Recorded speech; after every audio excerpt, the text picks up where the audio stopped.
Olá, boa tarde. Hoje nós estamos mais uma vez aqui reunidos, dessa vez com o nosso querido Mário Borba, grande amigo. Muita saudade de ti, Mário. Seja bem-vindo. Muito obrigado por você estar conosco aqui, conduzindo essa reflexão tão importante, tão gostosa, tenho certeza que será.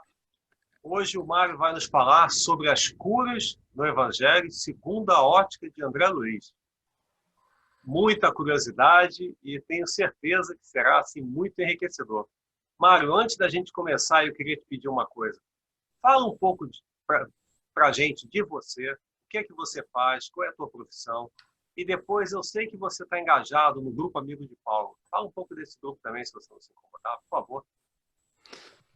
Bom dia a todos, muito obrigado, gratidão ao Cristo, nos reunirmos aqui, desejar, primeiramente, agradecer a todos que permitem que a gente entre nos lares de todos e pela recomendação de Nosso Senhor Jesus, a gente não pode deixar aqui que a paz seja nos lares de todos, é um privilégio que nos concedem, né, da gente estar tendo essa interação aqui e vocês também, todos que nos prestigiam aqui, sejam bem-vindos aqui a nossa casa, que é uma casa que a gente consagra ao trabalho do Cristo, e essa interação a gente vai fazendo com que todos nos sintamos em casa na casa uns dos outros. Bom, eu sou cardiologista no Rio Grande do Sul, trabalho em Lajeado, sou natural de Caxias do Sul, e a gente, durante muito tempo, assim, se deteve só no aspecto físico, digamos assim, no paradigma físico da medicina, e depois de uma série de dificuldades, a gente começa a perceber que não tem como explicar certas enfermidades pela questão física, e aí a gente começa a buscar questões espirituais para ampliar esse entendimento, e a gente passou a pesquisar bastante sobre espiritualidade, sobre a ótica de várias doutrinas, né, e também sobre aspectos religiosos das enfermidades. Então, a gente desenvolve uma linha de pesquisas em espiritualidade vinculadas a questões de saúde, né, que é o que o André Luiz nos apresenta na obra que ele transcreve através do Chico Xavier, e a nossa função realmente é essa, né, pesquisar muito e tentar fazer esse link que todos os baluartes aí da história da humanidade trouxeram, né, trazendo questões ligadas à enfermidade, ao adoecimento, como se fosse assim uma necessidade de um processo de elevação do ser, de purificação do ser, e a gente vai deixando isso pelo caminho. E agora André Luiz traz isso de uma maneira assim mais sistematizada, mais organizada, coerente, com uma visão assim médica da coisa, né? De todo esse processo. Então a gente traz isso de uma maneira mais sistematizada, organizada. E a gente participa também do grupo Os Amigos de Paulo, né, que é um grupo internacional, tem colegas, amigos, queridos, irmãos de toda a Europa, todos os países da Europa, aqui de vários estados do Brasil, e a gente se reúne periodicamente e faz viagens de estudo, principalmente em cima da obra de Emmanuel, né, e de todo o caminho que Paulo percorreu, e que Emmanuel traz assim de uma maneira mais também organizada e sistematizada, aquilo que a gente se demorou para entender durante anos, né? Então a gente juntou essas duas coisas e a gente, assim, juntando os amigos de Paulo com os entendimentos de André Luiz, realmente esses encontros que a gente faz, eles promovem o Altino Majestic capitania isso, e ele faz questão de dizer que não é ele, mas ele capitania, ele é organizador. O grupo de Paulo realmente é o grupo que tem muita força e cada um contribui com seu aspecto, com seu crescimento. O Rafael Lavarini, que é um querido amigo, também contribui muito e mantém bastante ativo, e todos, na verdade, que participam desse grupo têm um engajamento em suas comunidades, e é um trabalho, um movimento muito interessante que está sendo cada vez mais firme, né? É mais ou menos isso. Então, estou com o áudio disso. Você comentou aí, né? Então, deixa eu só fazer uma parte, se você me permite. Você comentou do livro, né?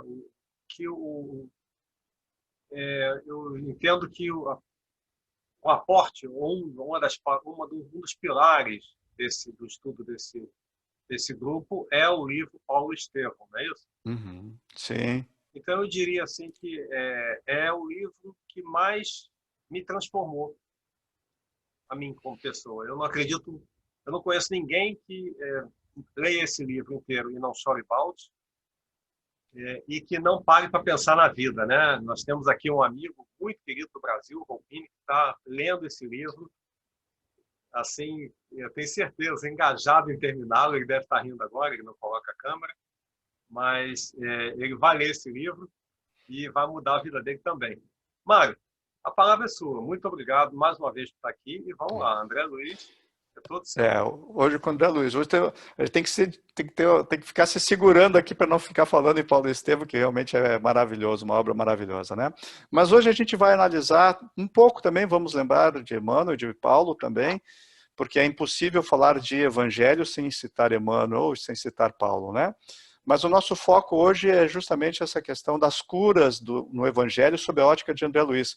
E essas curas a gente já coloca no título da apresentação, bem entre aspas, assim, mas uma aspas bem grande, porque na verdade esse processo de cura, ele tem até o termo mesmo que foi traduzido para cura, lá nos textos sagrados, ele não exprime o que de fato aconteceu. Muitas palavras lá que foram escritas para a cura têm origem na palavra terapêutica, né? De terapeuta. A terapia, na verdade, não é um processo de cura, mas é um processo onde a pessoa retorna ao seu estado original. É isso que a origem da palavra terapia faz, né? Então, muitas das vezes, né, a famosa cura do centurião, do servo do centurião, que também não é bem isso, quando a gente vai usar os termos que estão lá, em grego, né? Mas o centurião pede para que Nosso Senhor Jesus faça terapia no servo dele, quer dizer, restitua o estado original que ele estava, e não que cure no sentido que nós temos hoje, como se fosse assim um processo de transformação imediata e refazimento de qualquer processo de enfermidade. E eu vou começar trazendo um aspecto que está lá no Nosso Lar. O Nosso Lar é um livro precioso, assim como o Paulo Estevão, ele é riquíssimo e a gente pode tirar vários ensinamentos. O Nosso Lar também eu considero assim, uma obra que vai ser muito difícil da gente esgotar. E tem um aspecto da enfermidade do André Luiz que passa, talvez, pelo menos eu não tenho visto muitos colegas comentando isso, porque todo mundo comenta daquela questão do suicídio inconsciente, isso é o que ficou popular. Mas a explicação que o médico espiritual, Dr. Henrique de Luna, dá, ele foge um pouquinho desse convencionalismo. Né? Se nós formos ver lá no livro, no capítulo 4, quando ele fala do médico espiritual, o Henrique de Luna diz assim: a moléstia talvez não assumisse características tão graves sem o seu procedimento mental no planeta. Se o seu procedimento mental no planeta estivesse enquadrado nos princípios da fraternidade e da esperança e da temperança.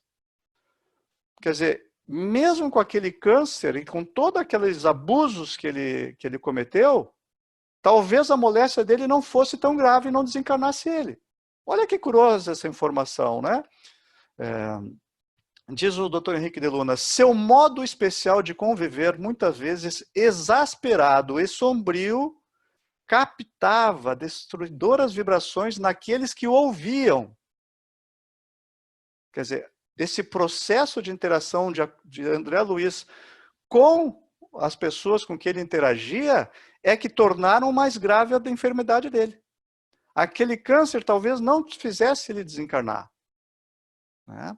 A gente lembra do irmão José. O irmão José é um autor também pouco explorado, do Carlos Bacelli. Ele tem uma comunicação num dos livros que ele diz assim que centenas de tumores aparecem e desaparecem todos os dias. Quer dizer, nós não desenvolvemos isso. Talvez essa seja uma das explicações, né? E aí o Henrique de Luna faz aquela famosa frase dele, né? Nunca imaginou que a cólera fosse manancial de forças negativas para nós mesmos? Quer dizer, esse é um aspecto interessante, né, da coisa, que a medicina agora começa a arranhar já isso, né? O próprio André Luiz traz naquele livro Vida, né, ele faz uma série de considerações assim muito curiosas, né? Tem um capítulo que é Quem Soubesse. Ele diz assim, quem soubesse, né? E fala várias frases. Uma delas diz assim, temos na mente que o ódio é o grande fornecedor das prisões e de que a cólera é responsável por grande parte das doenças que infelicitam a humanidade. E guarda o coração na grande paciência, se te propões conservar em ti mesmo o tesouro da paz e a bênção da segurança. Vejam só a informação também do André Luiz, né? Quer dizer, o ódio te mantém na prisão e a cólera, que é um processo, digamos assim, mais agudo do ódio, né?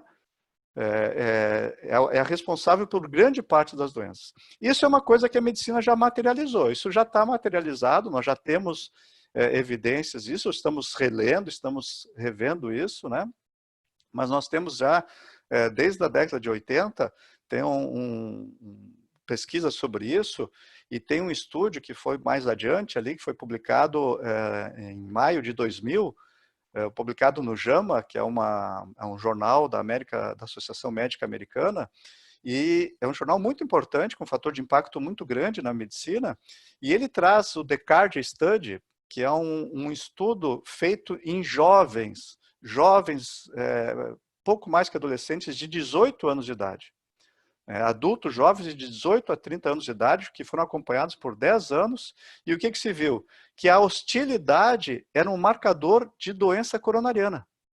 Esses jovens, mesmo com 18, 19, 20 anos de idade, já começavam a fazer doença coronariana, né, de acordo com o seu grau de hostilidade.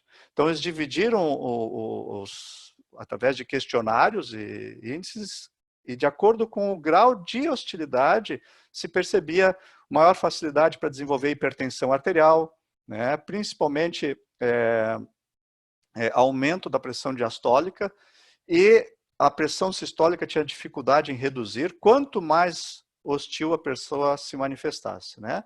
E já nesta fase etária, com calcificações de artéria coronária.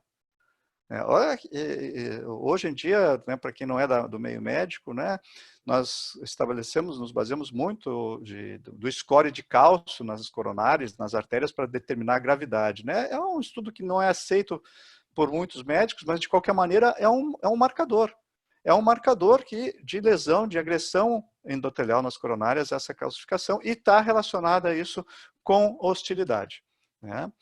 Também hostilidade, publicado no Jornal Americano de Hipertensão, em 1998, veja, já há bastante tempo, e que não vinha sendo considerado, e agora a Sociedade Brasileira de Cardiologia tem grupos de estudos específicos de espiritualidade que estão trazendo esses fatores novamente ao estudo, né? Mas nessa publicação do American Journal of Hypertension, mostrou também que a hostilidade é um marcador para a elevação da pressão arterial de manhã cedo. Nas 3 horas que antecedem o despertar e nas 3 horas seguintes, as pessoas mais hostis têm maior pico de hipertensão. E a gente sabe que essa hipertensão nesse horário está relacionada aos grandes eventos de doença coronariana, não só doença coronariana, mas os acidentes vasculares cerebrais, né? Os famosos derrames, que tecnicamente a gente chama de acidente vascular cerebral, acidente vascular encefálico, que pode ser por isquemia, por falta de sangue ou por sangramento, elas têm uma incidência maior nesse horário. E quando a gente vê isso sob a ótica do espiritismo, isso fica muito claro porque, né? O que acontece nos desdobramentos, com quem a gente se vincula no desdobramento, né? Então essa é uma das coisas que André Luiz trouxe já na década de 40, né? E a gente demorou, veja só, né? Foram lá em 78, 80 que começou a se estudar essas questões de hostilidade. Demoramos aí 30, 40 anos, e ainda nós já temos os dados, mas a medicina ainda se demora para aceitar, né? E essa questão da hostilidade, né, Alexandre, ela está muito relacionada assim com aquela coisa da gente se controlar. né? Porque a gente costuma dizer, eu não tenho raiva, eu não guardo mágoas às pessoas, eu não sinto raiva de ninguém. Às vezes a gente acha que é uma questão assim da raiva é uma coisa só do mal, mas nem sempre é uma questão assim, entre aspas, esse do mal, né?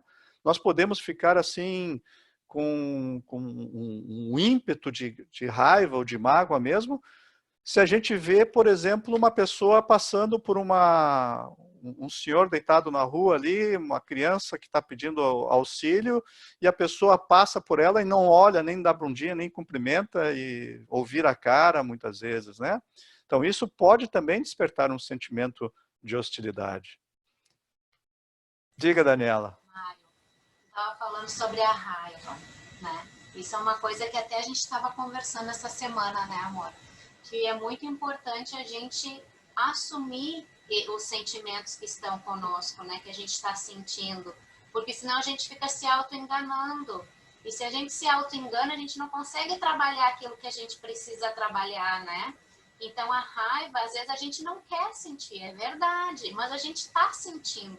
Mas não, a gente não deve negar. Tu poderia falar um pouquinho sobre isso também, por favor? Amor, tá perfeito. Nós não combinamos, nós não ensaiamos isso aí. Né? Quem está nos prestigiando, ouvindo, a gente agradece. Eu posso garantir, a gente não combinou isso. Não, deixa eu só fazer um comentário, só antes do comentário técnico. É porque a Dani falou da questão de você assumir para você que você tem um sentimento, qualquer que seja, né? Aí eu gostaria de fazer só um link, né, que no Sermão do Monte, nas Bem-aventuranças, a primeira bem-aventurança está associada à virtude da humildade, que é o autoconhecimento, né? Humildade não é se achar que você é menos, é você se autoconhecer. Então, tá ali tudo ligado, né? Exato. Desculpa eu ter interrompido, por favor. Não, mas não completou, é exatamente isso, né? Quer dizer, a gente tem que reconhecer, né? O autoconhecimento, ele é importante. Nós temos lá desde a época de Delfos, né, que gerou o templo de Delfos, né, lá na antiga Grécia, né, homem, conhece-te a ti mesmo, né, e segundo alguns, a frase que continuaria, que ele disse, esse foi o que ficou lá no alto do templo, né, mas a frase, conhece-te a ti mesmo e os teus males desaparecerão, né, não tem esse registro, mas segundo alguns autores, seria assim a frase. Mas então é importante a gente ter esse reconhecimento, né? Tu não tem como vencer um obstáculo se tu não reconhece que ele existe, né? E nós estamos num processo de evolutivo. Nós seremos, sim, vai chegar um momento que a nossa compreensão dos fatos vai ser tão grande que a gente não vai se magoar mais com quem não compreende as coisas, que a gente não vai se irritar com quem, e muito menos ficar com cólera ou raiva com quem não faz exatamente do jeito que a gente quer que seja feito. Porque a gente faz isso aí, na verdade, é o nosso ego que acha que as coisas têm que ser assim ou assado. E se a gente não reconhece isso, se a gente finge que não tem, a gente não tem como controlar. E esse autodomínio, né, esse autocontrole, é exatamente o que o Henrique de Luna ele continua quando ele está esclarecendo o André Luiz, por que o André Luiz esclareceu. Depois de fazer aquela frase da raiva, ele segue a frase e diz assim: a ausência de autodomínio, a inadvertência no trato com os semelhantes, aos quais muitas vezes ofendeu sem refletir, quer dizer, não foi proposital, a intenção não era ofensa, foi sem reflexão, ele simplesmente falou assim, né, como a maioria das pessoas fala assim, sem perceber como é que ela vai ser ouvida, né? Mas aí o Henrique de Luna diz assim: conduziu-no frequentemente à esfera dos seres doentes e inferiores. Tal é a circunstância que agravou de muito o seu estado físico. Então, olha a informação que o Henrique de Luna está transmitindo e que até onde eu sei, eu pelo menos nunca ouvi as pessoas assim comentando isso, né? Quer dizer, o André Luiz, a doença ele fez pelo mau comportamento dele. Mas a gravidade da doença não foi pelo comportamento físico dele. A gravidade da doença foi porque ele desdobrava e ia lá para essa esfera dos seres doentes inferiores. Foi isso que agravou o estado físico do André Luiz. E aí, por isso, daí faz sentido, né? quando ele fala naquele livro que a gente estudou, no Quem Soubesse, né? Ele dá vários Quem Soubesse, né? Quem soubesse da trama da sombra que freme perturbadora em torno da palavra infeliz que profere na crítica à vida alheia, preferiria amargar no silêncio as feridas da mágoa, esperando que o tempo lhes ofereça a necessária medicação. Quer dizer, uma palavra infeliz te arroja lá nesses seres doentes, inferiores, e tu fica doente. E olha outra coisa que o André Luiz fala também nesse passagem. Quem soubesse da quantidade de crimes oriundos da revolta e da queixa, escolheria suportar toda espécie de sofrimento, antes de reclamar consideração e justiça em seu próprio favor. A multidão de males que a vingança provoca, e esqueceria sem custo os braseiros da dor que a calúnia arremessa à existência. Então, quando a gente se arroja por uma palavra infeliz na esfera dessas companhias, a gente desencadeia um processo. A gente empodera aquelas pessoas que estão lá, e além de empoderar essas pessoas que estão lá, as nossas companhias espirituais passam a ter um domínio sobre nós. Porque nenhum de nós quer deliberadamente assim dizer, não, hoje eu vou fazer tudo errado, hoje eu vou sair pela rua e vou dizer as verdades para todo mundo, eles vão ver todo mundo, vou botar todo mundo no eixo. Ninguém quer fazer isso. Mas a gente acaba dizendo assim umas duras verdades, mas que são verdades infelizes e que nos levam para lá. Isso são as nossas companhias espirituais. Aquela famosa frase do André Luiz, teus pensamentos definem as companhias espirituais. Mas aí a gente pega aquela outra frase do Vicente, o primeiro amigo, o médico que o André Luiz faz na série Nosso Lar, e o Vicente diz, os teus atos definem o teu espírito. Então não importa o que tu pensa, o teu espírito é definido pelos teus atos. Então tu ouve um monte de coisa, mas tu fala coisa boa, tá tudo bem. Se não, vai lá para as esferas infelizes, as tuas companhias dizem, ele faz o que eu quero. E tu acaba ficando nas mãos dele. E essas companhias espirituais estão com outros amigos espirituais. Poxa, esse cara tem força. Eu vou ficar com ele está influenciando A, B e C. E aí vai se formando essas bases que depois o André Luiz vai descrever tão bem nos seus livros lá e ver toda a sorte de problemas de saúde e de enfermidades que eles desencadeiam, São as legiões, São as legiões. Somos nós. Mário, nós temos um comentário aqui no Facebook da Patrícia de Toledo, da Alemanha. Querida Patrícia. A Paty. Então, ela diz o seguinte, o amor ao próximo começa a partir de nosso autoconhecimento. Quando identificamos nosso self, paramos de cobrar do próximo a perfeição que ainda não atingimos. Exatamente, Quer dizer, a orientação de Nosso Senhor Jesus é exatamente essa. Amar a Deus acima de todas as coisas. Depois ao próximo como a si mesmo. Quer dizer, primeiro tu tem que reconhecer que o teu self é divino, amar esse componente divino que tu tens, depois ao próximo. Porque não tem como tu dar para o próximo aquilo que tu não tens. Exato. Tu pode até ter boa intenção. Pode até ter uma intenção ótima. Mas não adianta, tu tem que primeiro fazer por ti. Tu tem que estar com isso dentro de ti. É aquela coisa do avião que dá problema. A máscara, antes de colocar no lado, tem que ser colocada em si mesmo. E aí depois tu ensina os outros também a colocar a máscara. E aí a gente volta para a virtude ligada à bem-aventurança, que é a humildade. Quer dizer, se você não sabe quem você é, como é que você vai se amar? Exato. Como é que você vai aceitar que você ainda não é? Porque a gente dizem, não sei se isso é fato, porque eu nunca li isso, que Emmanuel teria dito que nós estamos mais próximos do cavalo do que do arcanjo. Ele disse algo parecido, assim, na verdade que a distância é muito semelhante, do verme ao arcanjo, Então, como o cavalo está numa fase intermediária, quer dizer, dizem que está numa fase intermediária, eu acho que está mais ou menos na mesma fase que nós, só está vivendo uma existência diferente, Mas realmente assim, e no Evangelho, nas bem-aventuranças, ali tem muitas coisas, né? A gente vê nos relatos lá de Mateus, que ele escreve com mais clareza e mais extensão o que aconteceu no Sermão da Montanha, e ali onde estão as bem-aventuranças, houveram muitas curas, entre aspas, de novo, né? Somente de ouvir o que Nosso Senhor Jesus proclamou ali. Né? E o Emmanuel vai dizer lá no Caminho, Verdade e Vida, ele vai dizer que essas curas não adiantaram nada. Ou melhor, aliviaram o processo, mas as pessoas voltaram a adoecer. Né? Ele tem um comentário na passagem A Cada Um. Diz assim: de modo geral, quando encarnados no mundo físico, apenas enxergamos os aleijados do corpo, os que perderam o equilíbrio corporal, os que se arrastam penosamente no solo, suportando os escabrosos defeitos.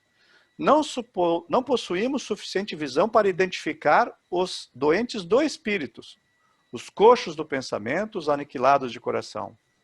Na crosta da terra, onde a esmagadora maioria de pessoas se constituem de almas paralíticas, no que se refere à virtude, que é o que tu estavas falando, Alexandre, raros homens conhecem a desarmonia da saúde espiritual que lhes diz respeito, conscientes de suas necessidades incontestes. Então, é isso, né? É isso. Então, são esse desenvolvimento dessas virtudes que vão... E para a gente desenvolver uma virtude, a gente tem que reconhecer que a gente não está, né, com aquele processo evolutivo pronto. E aquilo que nós falávamos anteriormente, né, Alexandre assim, e Daniela, né? Quando uma das curas que Jesus, curas de novo entre aspas, promoveu, e logo depois encontrou a pessoa no templo, né? Ele diz assim: veja que estás curado. E é interessante esse veja que ele usa. Para nós assim, a gente veja e a gente olha assim, olha lá o que está acontecendo. Não, mas esse veja é uma expressão em grego que é alguma coisa assim, idou. Idou quer dizer assim, ó, olha, observa bem, presta atenção. É mais ou menos que nem os judeus dizem: chama Israel, olha o que eu vou falar. Né? Presta atenção no que eu vou falar. Né? Olha, observa que tu está curado. Não voltes a errar para que não te aconteça uma coisa pior. Isso é uma advertência do nosso Senhor Jesus, que a gente às vezes não presta atenção quando a gente vai, seja para uma casa espírita, seja para uma casa evangélica, ou uma igreja católica, ou reformada, ou o que quer que seja, né? A gente tem que ter muito cuidado com o que a gente chama de cura e o que a gente está buscando na cura. Porque se a gente simplesmente é retirado daquele processo, pode virar uma coisa pior, porque o processo de aprendizado ele vai acontecer. Não tem como deixar de acontecer, ele vai acontecer. Nós estamos no processo evolutivo, ninguém aqui está Chico Xavier. Daqui Chico Xavier encarnado de novo vai demorar mais 1000 anos. Então vamos, né? Estamos todo mundo querendo ir adiante, né? E aí a gente lembra de Paulo, né? Sempre Paulo, retratado lá em Lucas, no Ato dos Apóstolos, né? Numa das curas, e essa tradução é curiosa, o Emmanuel traduz diferente do que está. Ele se baseou na Almeida para fazer as traduções, lá na época que era o que a gente tinha, né? Hoje a gente tem versões melhores, que foram achadas posteriormente, né? Mas ele faz uma tradução curiosa dessa passagem, Ato dos Apóstolos, que ele diz assim que Paulo... depois de promover uma cura de um aleijado, ele diz assim: levanta-te direito sobre os teus pés. Levanta-te direito. Quer dizer, presta atenção. Olha, tu ganhou uma coisa assim, não vai sair de novo fazendo bobagem. Levanta-te e comporta direito. Né? Mais adiante ele vai dizer: se antes eras trevas, agora sois luz. Andais, portanto, como filhos da luz. Tu não é mais treva. Levanta-te e faz direito as coisas, né? Então, voltando àquela passagem do Emmanuel no Caminho, Verdade e Vida, né? Infere-se, pois, que a missão do Evangelho é muito mais bela e mais extensa do que possamos imaginar. Jesus continua derramando as bênçãos todos os dias. Quer dizer, não foi só Jesus, Paulo seguiu ali em frente, e quando a gente vê ali a sequência, depois de Paulo, a gente vê ali todo o bem que a Célia fez, né? Aquela coisa maravilhosa, depois Quinto Varro, né? E na sequência, Jesus não desamparou, ele não veio aqui e deixou todo mundo desamparado. Ele continua fazendo as coisas ao longo do tempo, né? Agora, a gente tem que cuidar muito também quando a gente recebe essas bênçãos desse processo de alívio ou mesmo de cura, porque a gente já passou pelo estágio de aprendizado daquela situação. O Cornélio, o instrutor Cornélio, naquele livro Obreiros da Vida Eterna, diz assim: constituir-nos-ia falta grave receberem em vão a graça divina. Falta grave, gente. Isso quer dizer, é uma advertência muito grande, né? Que também nos remete ao próprio Evangelho, né? Conforme anotado lá por Lucas, né? Daquele a quem muito for dado, muito será exigido. Quer dizer, quando a gente recebe uma bênção de um alívio de nossas enfermidades, é como se a gente recebesse assim uma carga de imunidade.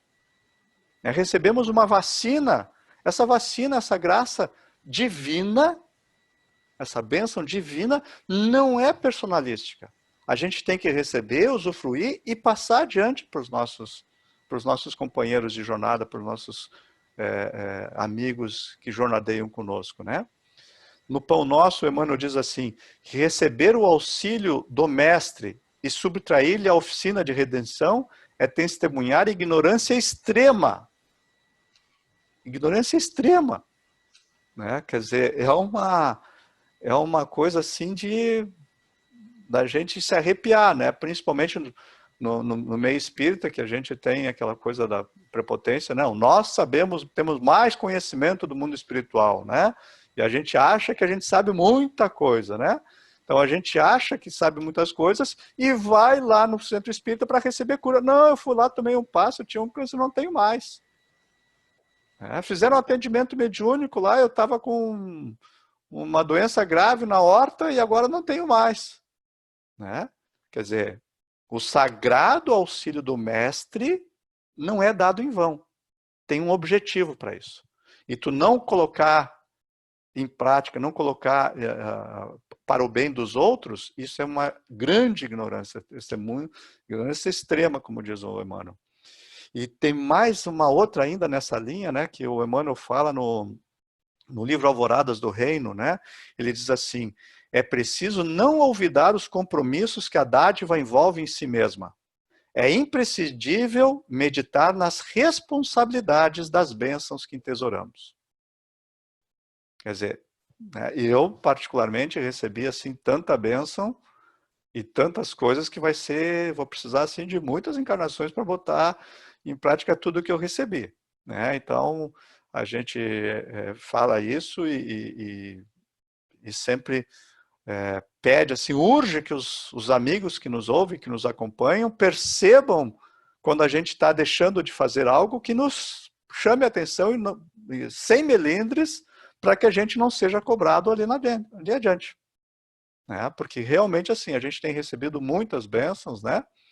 E a gente precisa disponibilizar isso para todos, né?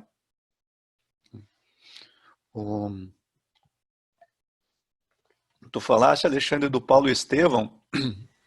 Ainda nessa linha do Evangelho, tem o livro Há 2000 anos, do Emmanuel, tem uma passagem sobre isso, que, olha, ela é para a gente refletir muitas e muitas vezes. Né? Que é no encontro de Públio Lentulus, Emmanuel, na época, quem não está acostumado aí, talvez alguns não estejam afeitos à doutrina espírita, né? Emmanuel retrata no livro Há 2000 anos o encontro que na personalidade dele de Públio Lentulus, ele teve um encontro com Nosso Senhor Jesus. E ele foi lá para pedir a cura da filha dele, né, que estava doente, foi muito a contragosto, não queria ir, né, mas foi. Né, melhor do que muita gente que fica em casa. Eu quero, mas não quero muito e não vai. E ele foi, né, quer dizer, já está na frente de muitos, já estava na frente de muitos 2000 anos atrás.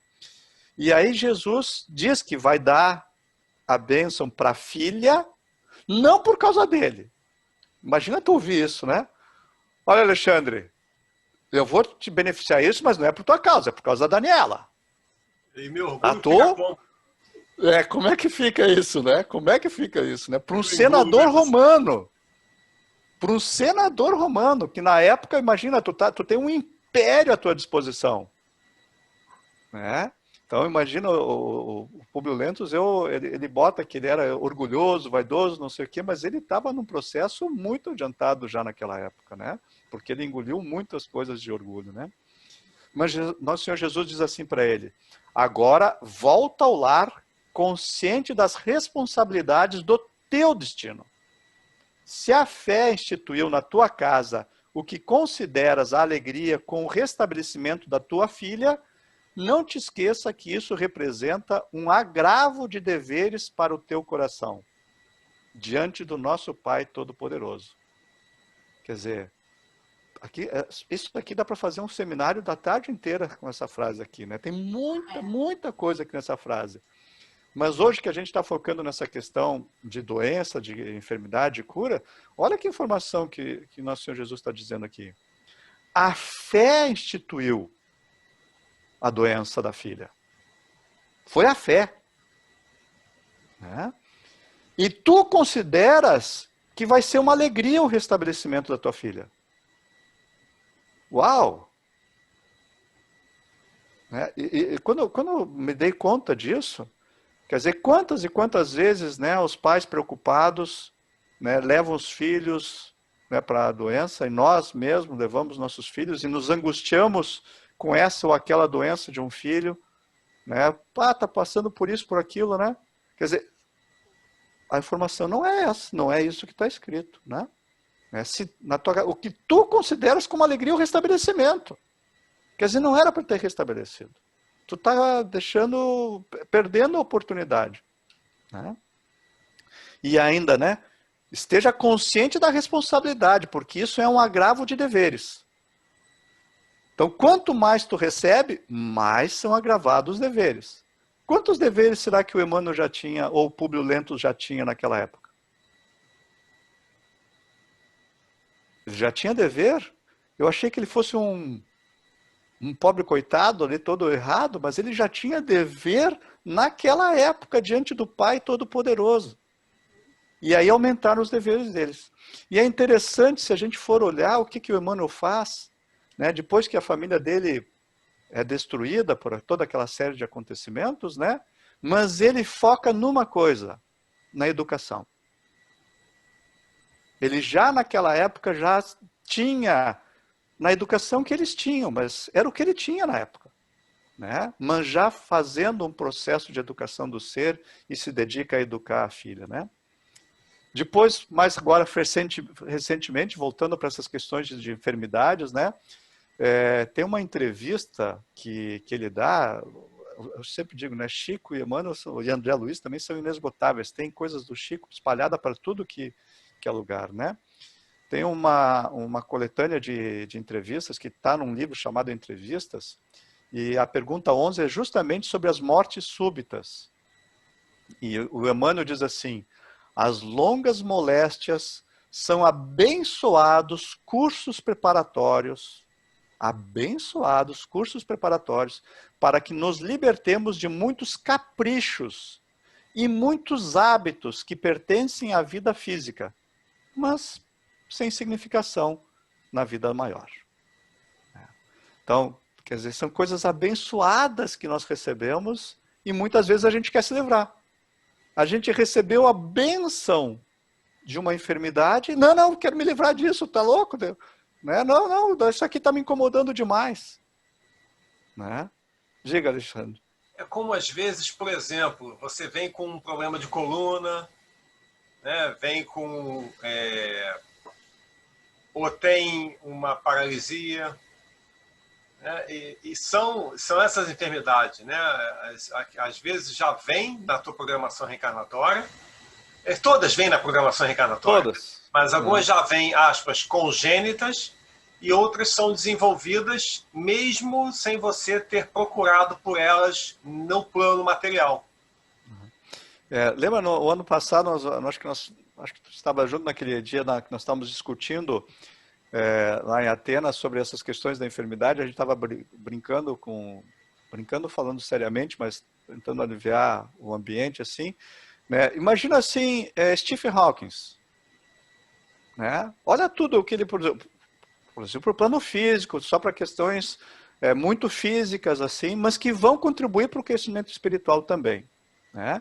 Mas olha tudo o que ele contribuiu para o crescimento da ciência no nosso planeta. Imagina se os pais dele vêm com ele com 15 ou 16 anos, né, ou 20 anos, melhor dizendo, quando ele já estava lá no processo que ele começou a agravar a doença dele, vem aqui, traz para um centro espírita aqui no Brasil e é curado. Curou, resolveu o problema, beleza. O que ele vai fazer? Vai virar surfista numa das praias do Brasil, né? E vai deixar de contribuir com tudo que ele contribuiu. Então nós temos muitas dessas limitações físicas, né, são realmente para nós vivermos as coisas e tirarmos o melhor proveito daquela condição que, se nos fecha as portas para algumas coisas, não abre as portas para outras. Fecha a porta, por exemplo, nessa situação das questões físicas, abriu a porta para questões intelectuais. Esse é um dos motivos também porque muitas curas, Emmanuel diz isso também, né? Muitas das curas que foram feitas lá no Evangelho não foram curas, as pessoas voltaram a desenvolver as mesmas doenças curadas por Jesus. Quer dizer, curadas por Jesus, voltaram a passar pela enfermidade. Ele diz assim, né? Os prodígios ocultos, operados no silêncio e no amor infinito, são maiores que os verificados em Jerusalém e na Galileia. Já vamos só um pouquinho. Porquanto cegos e leprosos curados, segundo as narrativas apostólicas, que é uma outra coisa para a gente debater em outro momento, voltaram mais tarde a enfermar e morrer. Quer dizer, nosso Senhor Jesus curou e o pessoal voltou à enfermidade. Desculpa, Daniela, que tu ia se perguntar. Eu ia fazer um comentário que, com esse comentário, na realidade, que tu fez, para mim só embasou ainda mais o fato de que a cura realmente é de dentro para fora. Porque até mesmo Cristo, né, que ajudou, que curou, e o ser, nós, que nos escolhemos a retornar ao caminho antigo, em vez de fazer o esforço e permanecer no caminho novo, que a gente está tendo a oportunidade, se a gente voltar, é nossa responsabilidade. Exatamente. Eu entendo hoje, né, que nós como humanidade a gente quer ser curado e a gente não quer se autocurar. E daí isso é outra ilusão nossa, né? Exatamente, é uma ilusão. É uma ilusão. E isso, na verdade, é por isso, quer dizer, na verdade ali o que foi? Não foi, na verdade, uma cura de um Cristo, né? Porque o próprio Jesus falava, né? Nosso Senhor Jesus dizia assim, a tua fé te curou. Exatamente. Né? Porque se fosse a fé do Cristo, tinha curado e tinha resolvido o problema. Né? Se fosse o Cristo, tinha resolvido e não voltava a enfermar e provavelmente nem ia morrer. Ia desdobrar ali já redimido, né? Mas então, era a fé de cada um que estava passando por esse processo, né? Eu acho que essa questão, a gente pode ver isso também como aquela coisa, nós temos a nossa necessidade de expurgar aquilo que está arquivado no nosso perispírito, né? Aquilo do nosso passado.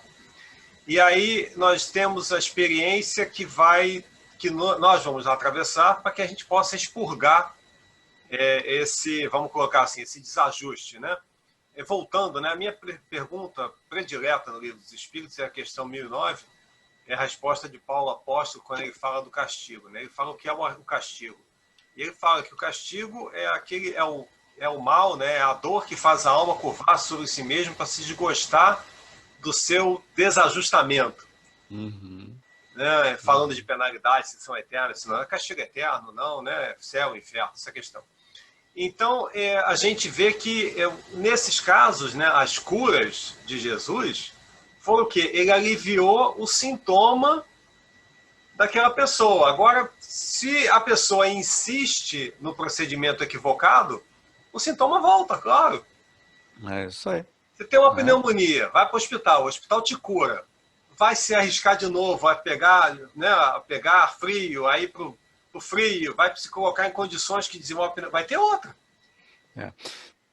Acho que o Fantin quer fazer alguma pergunta ali. Não, é que o Alexandre praticamente catou o que eu ia falar, né, Alexandre? De nada. Não, desculpem, gente, eu estou no trabalho, por isso que eu estou aqui meio no cantinho, aqui, sem tudo máscara, bem, eu tenho que Fantin, usar eu estava máscara. lendo pequenininho. Então, foi isso aí que eu queria só complementar, né? Complementar não, você já foi objetivo. A mesma coisa, a pessoa tem um câncer, eu tenho um câncer, eu vou para o hospital, vamos lá, eles me extirpam o órgão, mas se eu não mudar de atitude, eu posso ter aquele câncer talvez num outro lugar, né? Então, sem dúvida. É isso que Jesus falava, né? A tua fé te curou, vá e não peque mais. Então, eu acho assim, que é o mesmo que dizer, vá e muda a tua vida, né? Porque aí depende de cada um de nós. Se eu não mudar a minha postura de vida, se eu não fizer o que chamam de reforma íntima, então, se eu não mudar, continuar tendo os mesmos pensamentos, fazendo a mesma coisa, não controlar a minha raiva, a minha mágoa, principalmente, vai ser difícil a mudança, né? Esse é um dos preceitos de Hipócrates, né, Fantini? Hipócrates é pouco explorado, nós temos que aumentar essa questão do Hipócrates, né? Tem muita coisa ali que a gente passa os olhos rapidamente. Mas o Hipócrates dizia assim, antes de propor a terapêutica, pergunte ao paciente se ele está disposto a mudar os hábitos que o levaram a adoecer. Quer dizer, se a pessoa não adianta fazer se ela não quer mudar os hábitos de vida. Está piorando. Né? Os médicos hoje, infelizmente, estão agravando as doenças dos pacientes na medida que dão um medicamento, um analgésico, seja um analgésico físico ou um analgésico para a alma, nos antidepressivos, calmantes, tudo mais, nós estamos agravando as doenças, porque não estamos tratando a causa. E se a gente não retira o fator de causa disso, vai enfermar de novo, Por isso que o Clarencio, voltando no nosso lar também, né? O Clarencio tem algumas perguntas assim, curiosas, né? Porque tem outra coisa assim, esse também estava mais no seminário, né? E o Clarencio diz assim, desta vez você vai ficar aqui conosco? Você quer ficar aqui conosco mesmo? Quer dizer, o André Luiz já tinha passado por lá outras vezes. Por isso que o Lísias vai dizer assim, ficou 8 anos contínuos. Porque antes ele ficava indo e vindo, e não se mantinha lá nas colunas espirituais. Bom, mas o Clarencio diz assim para o André Luiz, meu amigo, deseja você de fato a cura espiritual? Aprenda, então, a não falar excessivamente de si mesmo. Nem comente a própria dor. Lamentação denota enfermidade mental e enfermidade de curso laborioso e tratamento difícil. É indispensável criar pensamentos novos e disciplinar os lábios. Então, é assim que a gente vai fazer a cura realmente espiritual, né? Que vai passar também por processos físicos, né? Vai passar por processos físicos. E aí a gente tem que, quase concluindo aqui, né, lembrar novamente de Hipócrates, principalmente agora nessas situações, o Alexandre citou a pneumonia, e nós estamos citando essas várias situações assim de enfermidades infecciosas no nosso planeta aí, né? Hipócrates dizia assim, somente interferir no processo se não houver melhora, mas dar condição e tempo suficiente para que a doença regrida espontaneamente. Quer dizer, tu tem que dar o suporte, né? Tem que dar o suporte ali, a assistência, e o tempo necessário para que essa doença vai regredir. E Hipócrates, assim, às vezes tu lê assim, tu parece que ele está meio frio nas coisas, né? Cada um com seus problemas. Não é isso, pelo contrário. Né, é dito assim, ele compreendia e sentia profunda compaixão pelo sofrimento dos doentes e fez dos cuidados ao paciente um ponto central da sua filosofia. Dizia ele ainda que ajuste de dieta saudável, exercícios e repousos em doses certas raramente farão o paciente piorar. Repouso em dose certa. Nós não deixamos o nosso organismo se recuperar. É aquilo que nós falamos no início da apresentação. Né? Quer dizer, o contato, da mesma maneira que André Luiz desdobrava e ia lá para seres, para zonas, para as esferas de seres doentes inferiores, por que a gente não desdobra com repouso e vai para as esferas superiores e regenera o nosso perispírito com os eflúvios de seres superiores? Então, o mesmo modo de adoecimento pode ser o modo de melhoramento. É nós que decidimos para onde a gente quer ir. Então, é aquela velha situação que a gente, em outras situações, já apresentou, né, de sono, que é um outro seminário. Né? Mas, então, nós vivemos numa sociedade que não sabe dormir. Nossa sociedade não sabe dormir. Depois desse estágio da pessoa que não sabe dormir, ela aprende a desmaiar na cama. Aí depois vem o estágio que é aquele que vai dormir bem. E aí depois sim vem o estágio ótimo, que é o dormir para o bem. Que é onde tu vai fazer todo um processo, uma proposta de aprendizado. E aí, ao contato desses seres superiores, né, dessas pessoas não enfermas, é que vai fazer esse processo de ativação crística.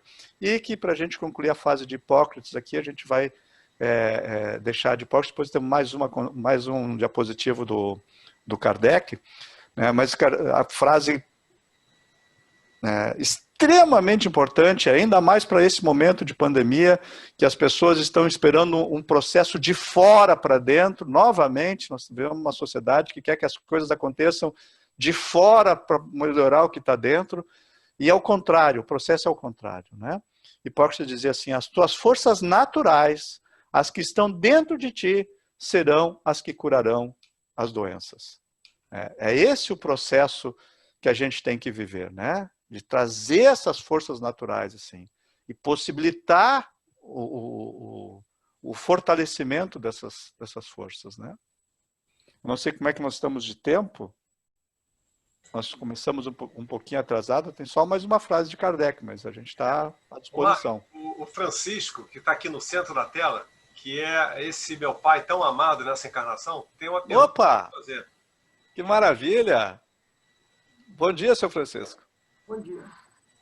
Eu queria apenas fazer uma pequena reflexãozinha, aproveitando vários ganchos aí de vocês todos, a respeito de eu concordo em gênero, número e grau com o que o doutor fala, e acho que realmente um dos grandes problemas do ser humano é o problema dele não saber se conter em relação a si e em relação aos outros.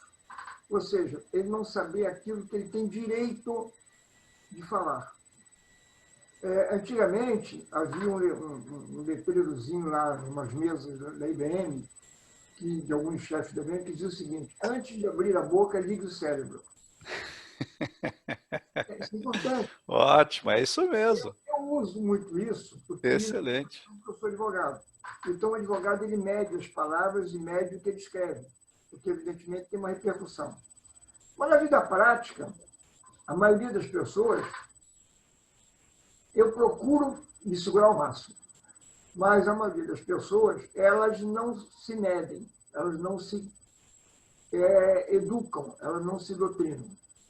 Eu, na minha vida familiar, inclusive, várias vezes, a respeito de o que pode se falar e o que não pode se falar, muitas vezes, não importa para quem eu tenha dito, mas muitas vezes eu usei o seguinte termo: é melhor você morder a língua, tirar um pedaço, do que falar uma palavra que você não pode colocar.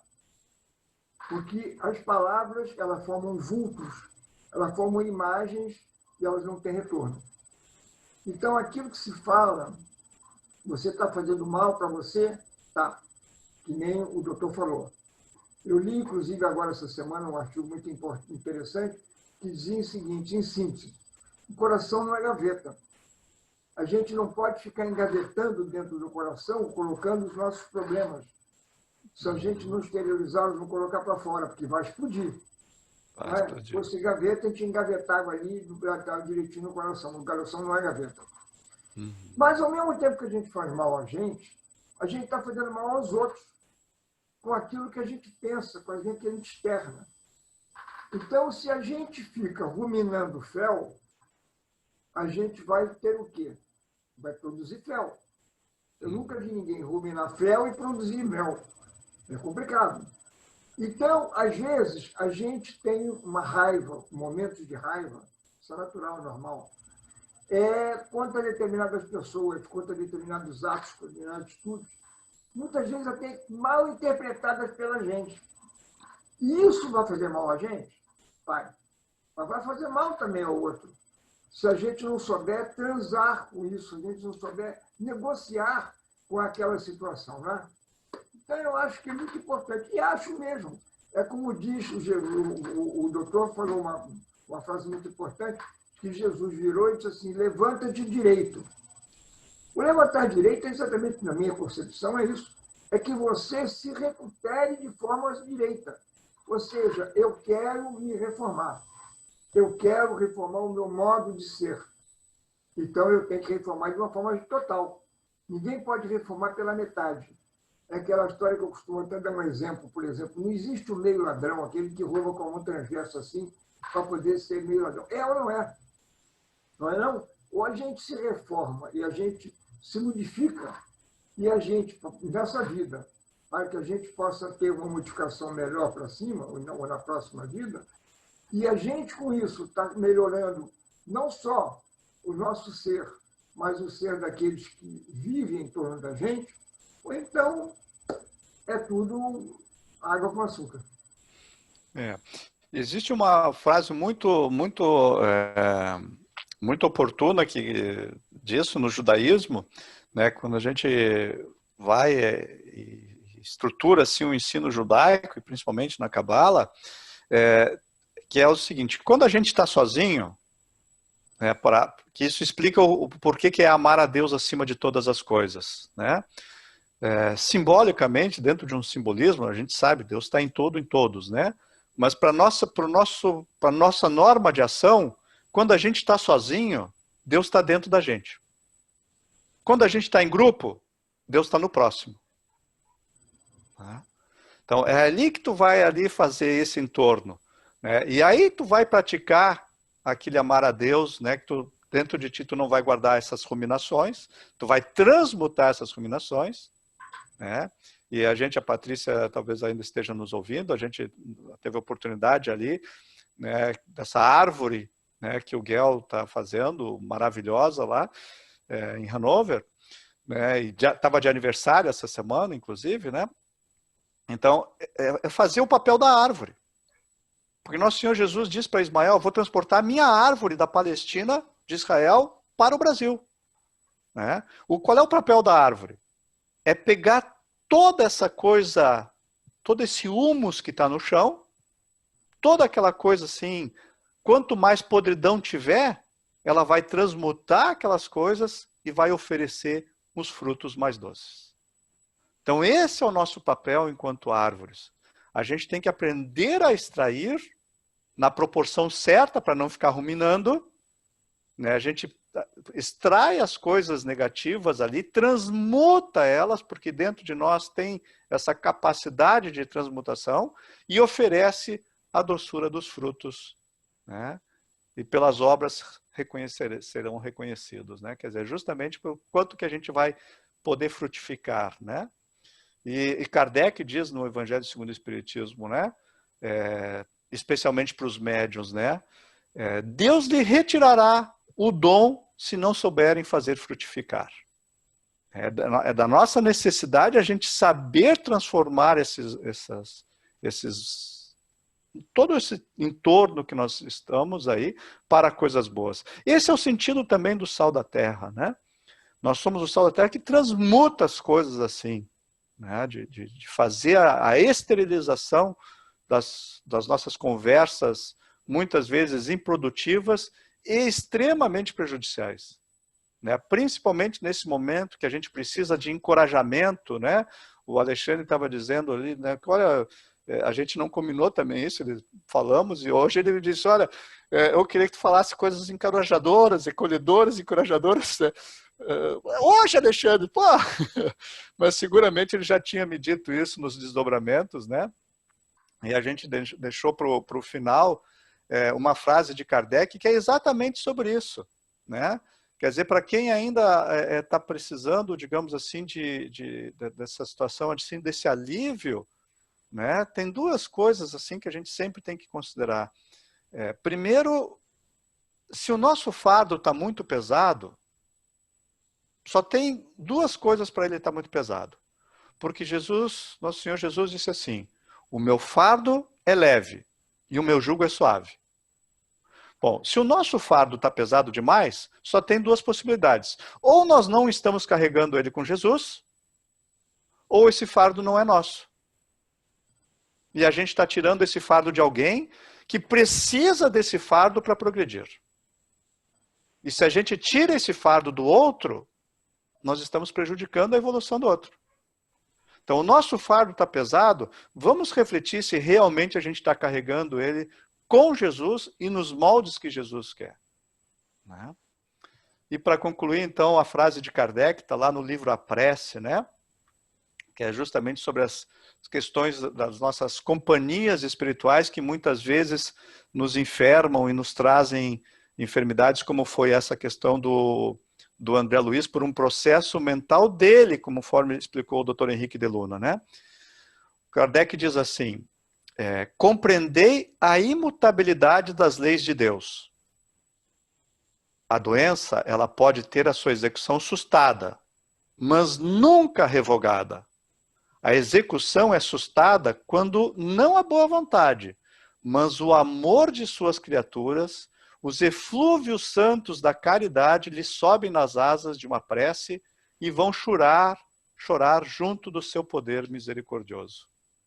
Então, ele apazigua os sofrimentos temporariamente. Por isso que o princípio da justiça prevalece sempre, distribuindo a cada um segundo as suas obras. Compete, pois, ao verdadeiro espírita, ao verdadeiro imitador de Jesus, munir-se dos meios santos e puros para chegar a fins tão divinos e tão sagrados. Fazer por merecer. Eis a questão. E assim, meus amigos, eu fico agradecido, né, de todos aí que tiveram essa paciência aí para ver.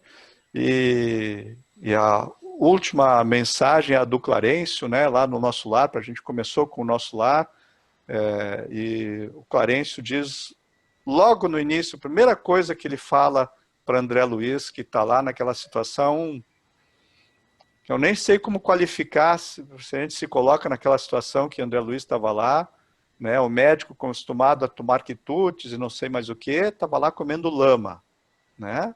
Aquela situação com tumor, com câncer, sofrimento realmente muito grande. Clarencio chega e a primeira coisa que ele diz é coragem. Coragem. O Senhor não te desampara no presente. Ele fala isso no presente. O Senhor não te desamparou e nem te desamparará. O Senhor não te desampara, porque o Senhor está sempre junto conosco, Ele observa o que estamos fazendo. Muito obrigado a todos, gratidão ao Cristo por todas essas oportunidades que a gente tem, e a gente está aqui à disposição, então, para dar sequência aí no que for possível. Mário, eu gostaria de fazer um comentário de uma observação que eu escrevi no comecinho, o meu comentário foi o seguinte, né? A intensidade da doença é uma consequência do nosso estado vibracional. Né? Então, aí a gente volta para aquela questão da lei de afinidade. Né? Semelhante atrai semelhante. Se a gente está, né, por exemplo, existe uma palestra, especificamente online, que o apresentador, o palestrante, ele fala assim, ele é médico.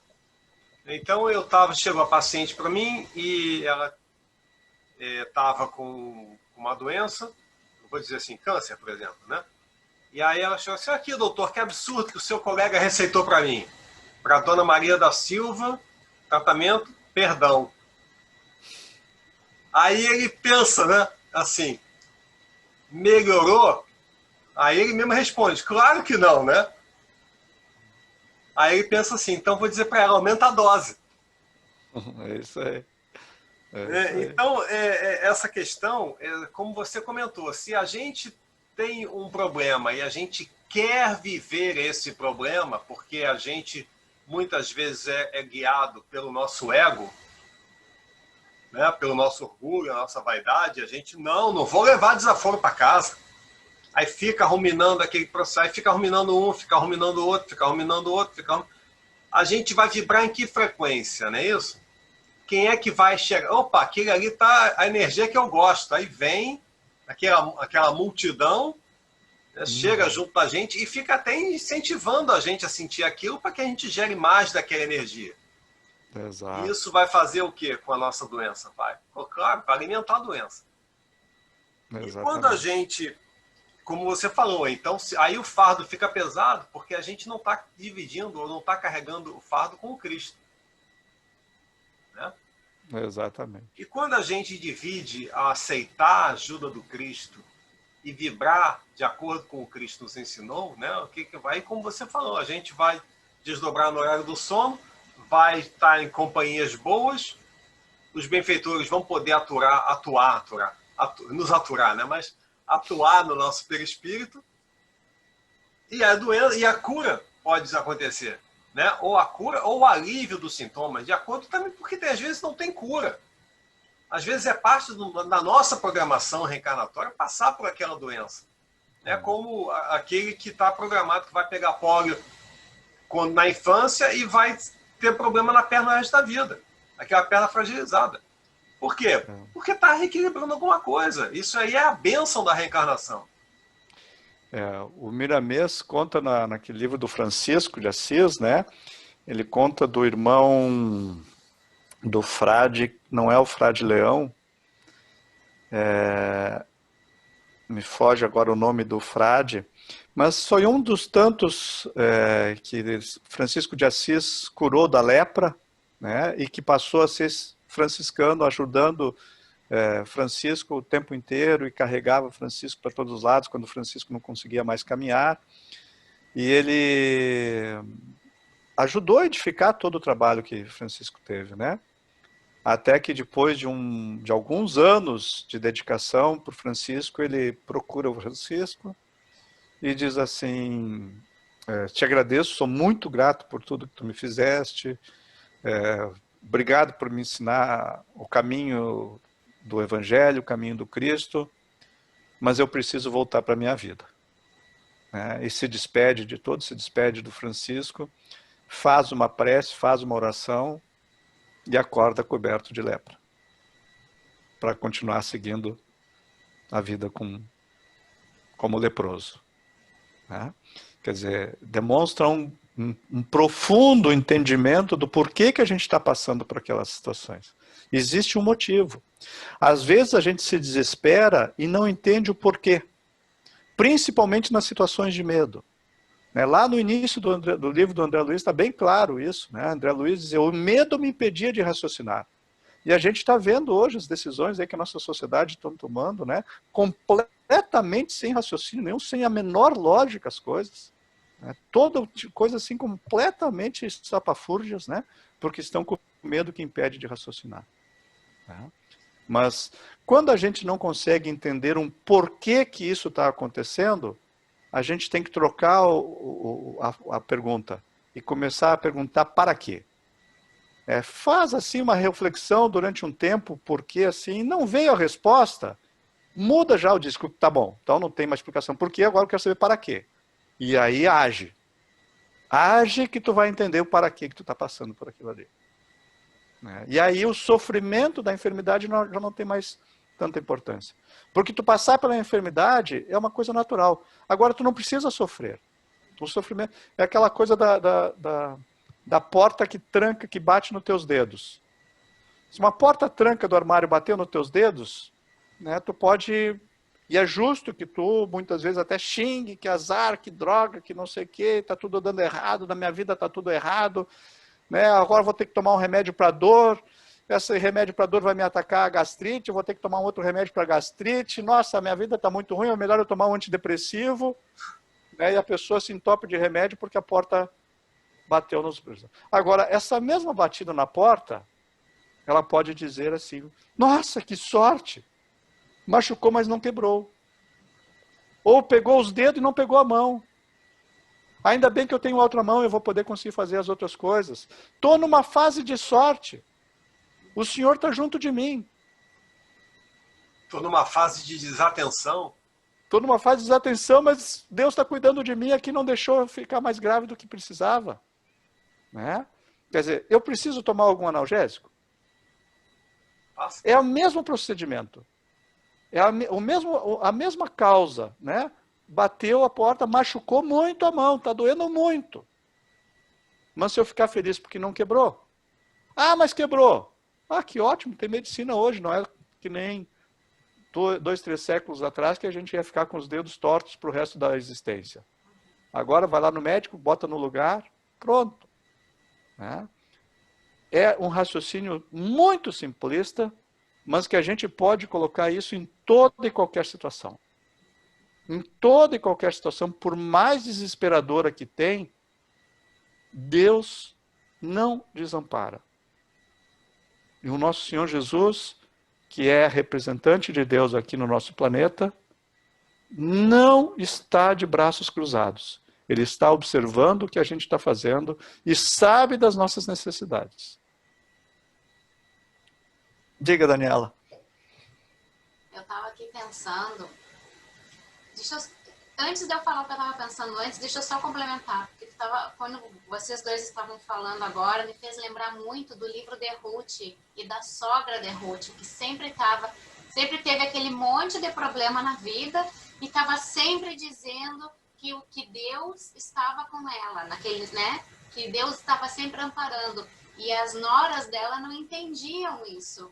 Né? Assim, diante de tanta desgraça que está acontecendo na tua vida, como é que tu consegue ter tanta certeza que Deus está contigo, né? Mas é isso, né? É a nossa escolha daquilo que a gente vai manifestar de dentro da gente, né? Mas a gente está aprendendo, graças a Deus, né? Estamos aprendendo. E foi curioso, Daniela, semana passada nós estudamos essa questão da Noemi e da Ruth, né? E isso está diretamente relacionado com a cura que está lá relatado no Evangelho. Essa sim cura, né, que talvez seja o que nós precisamos para fechar. E o Alexandre está aqui com o pai e com a sogra. E com a mulher. E com a mulher. E com o irmão. Né? E com o irmão. Muito obrigado. Né? Mas olha só, a sogra, gente, no judaísmo, ela é a pessoa mais importante na família. Né? Quando o nosso Senhor Jesus desce do Sermão da Montanha, ele cura na passagem e vai para a casa de Pedro, a primeira coisa que ele faz dentro da casa é restaurar o papel da sogra. Restaurar o papel da sogra. Né? Que a nossa sociedade hoje vive de chacotas em cima da sogra, mas é só a gente observar psicologicamente o que acontece num ambiente onde a sogra está em paz. E a sogra está feliz. Então, essa é uma das funções, né? E é curioso, essa passagem, tanto da Noemi como a Ruth, né? É curioso, né? Porque em hebraico, sogra e muro têm a mesma raiz. É a mesma palavra que define a sogra e o muro. Porque muro no sentido de proteção, né? Porque na época as cidades, né, elas tinham esses muros de proteção. Então a sogra de bem restaurada e aí servindo ao Senhor, não é sogra fazendo o papel do estereótipo de sogra, mas sogra que é realmente o muro é aquela sogra que passa a servir o Senhor, que busca harmonia, né, que busca o bem-querer. Né? Esse papel né? É um papel extremamente importante e que agora a gente está tendo a oportunidade de vivenciar eles também assim de uma maneira muito prática, né? Desculpe, seu Francisco, não é o patriarca. Essa sociedade tem o patriarcado, mas também temos a... Eu concordo que me levou mais além um pouquinho. Eu acho que é o seguinte, que há um ditado antigo que diz o seguinte, e é verdade.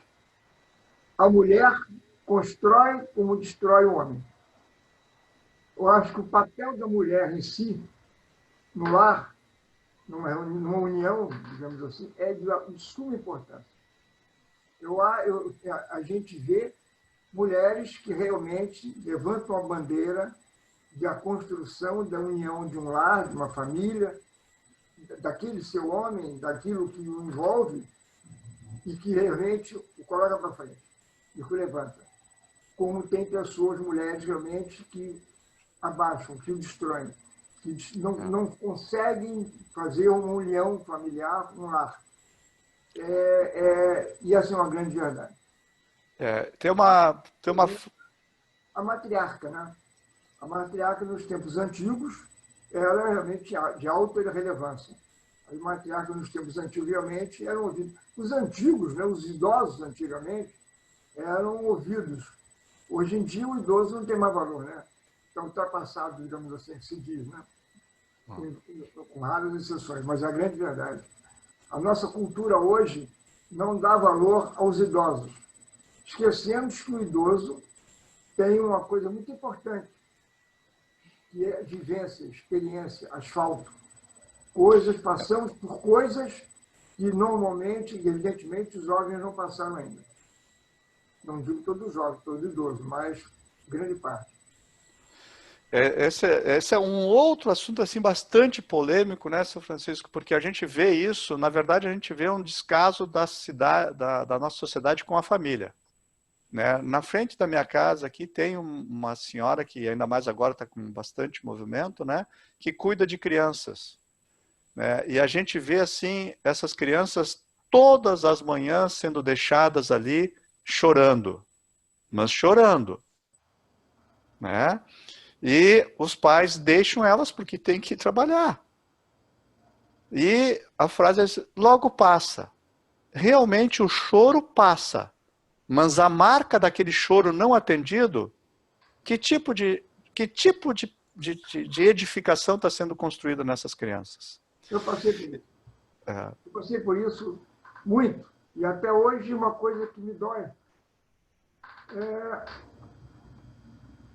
me deixa até com a voz embargada. O meu primeiro filho, o irmão mais velho do Alexandre, aos 3 anos de idade, ele começou a ir ao coleginho dele, que era próximo de casa.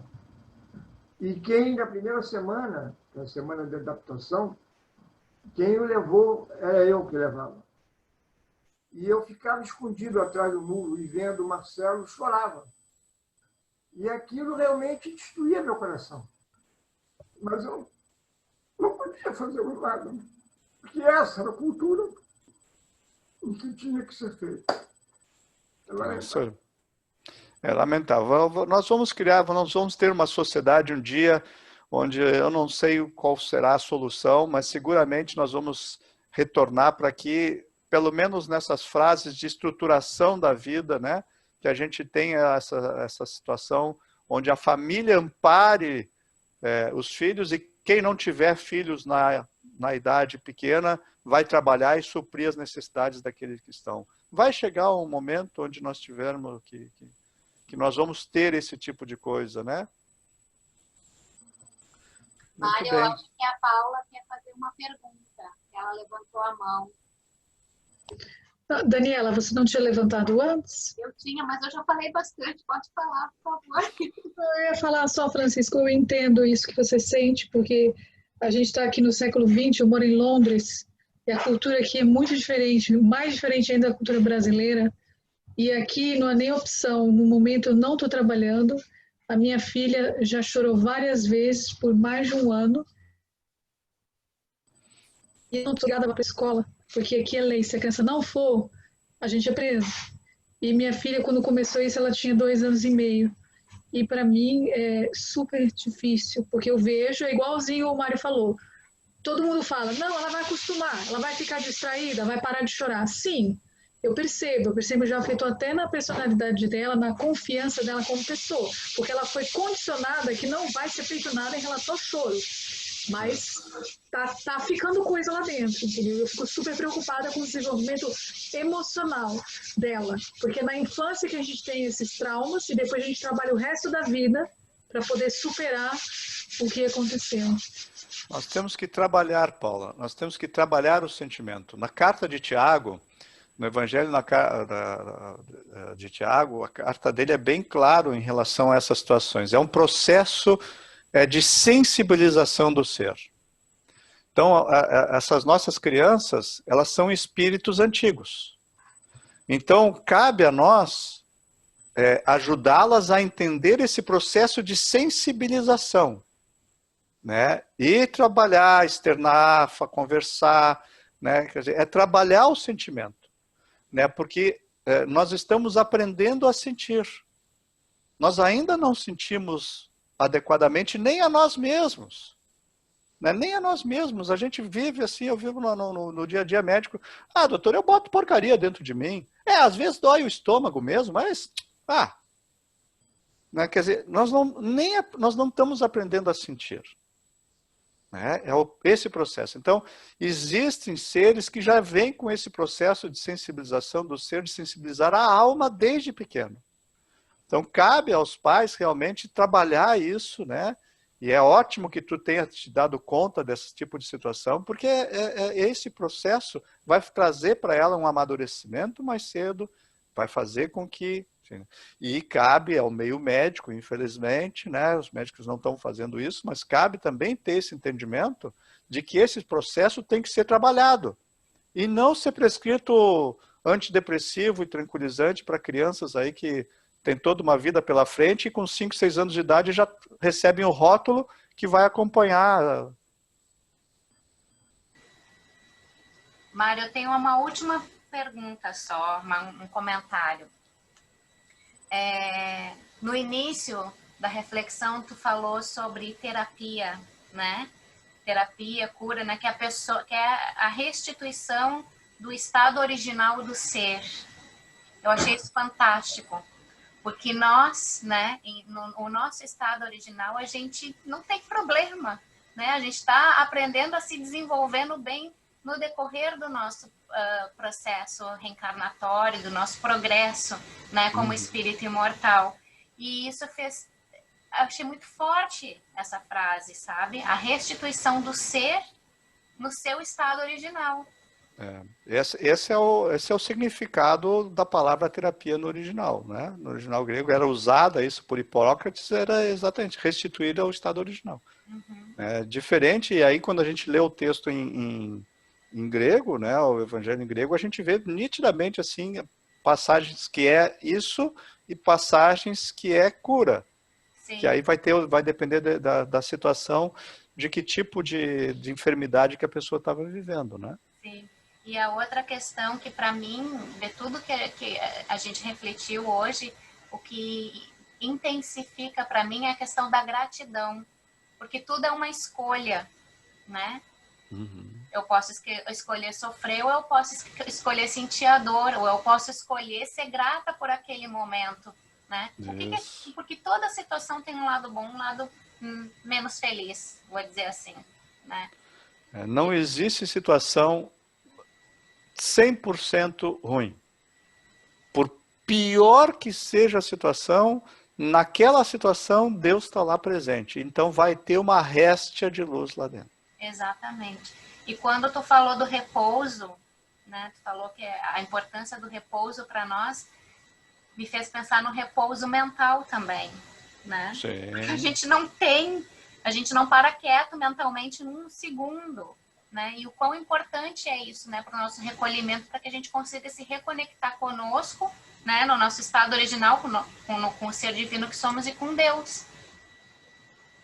Então, eu gostaria de te agradecer muito, porque eu adorei, muito obrigada. Eu que agradeço a oportunidade, agradeço muito a oportunidade que estamos desfrutando juntos aqui. Eu queria aproveitar, Mário, já que você mesmo deu o gancho, eu vou resgatar lá qual foi o tópico que você se propôs a fazer a segunda reflexão. Estamos à disposição aí.